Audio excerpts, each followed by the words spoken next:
Everyone, welcome to my channel. So আজকে আমি start করছি ব্লাউজের প্রথম পর্ব। সো ব্রা কাট ব্লাউজ কেমনভাবে করতে হয় সেটা একদম শুরু থেকে শিখতে হলে ভিডিওটা পুরো দেখতে হবে। আজ হবে মাপ বোঝা, এরপরে হবে কাগজে। সো প্রথমে একটা যে কোনো রিকোয়ার্ড সাইজ ধরে নিতে হবে শুরুর জন্য, যেমন কি চেস্ট 32, কোমর ধরতে হবে 28, আর তার সাথে ধরতে হবে লেন্থ 13। এবার লেন্থটা হচ্ছে যে বডি অনুযায়ী, চেস্ট অনুযায়ী লেন্থটা নিতে হবে, কিন্তু এখন যেহেতু শুরু থেকে শুরু করছি তাই জন্য আমরা যে কোনো একটা ধরে নেব। আর পিঠের লেন্থটা যা যে কোনো কিছু, যে মানে কাস্টমার যেমন বলবে, যেমন বানাতে চাইবেন তেমন। পিঠ গলার লেন্থটা সেটা হচ্ছে যে যেরকম সেরকম বুঝে করতে হবে।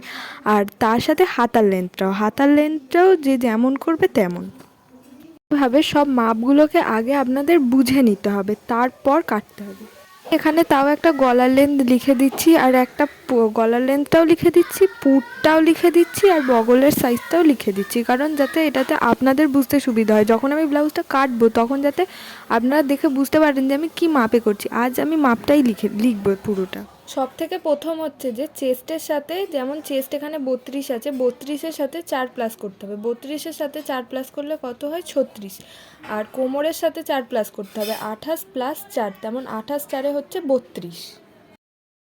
লেন্থ অনুযায়ী ব্যাক লেন্থ আর ফ্রন্ট লেন্থের মধ্যে দুটো তফাৎ আছে। ব্যাক লেন্থে 1 প্লাস হবে, আর ফ্রন্ট লেন্থে হচ্ছে 1 প্লাস আরও হাফ, 13-র সাথে।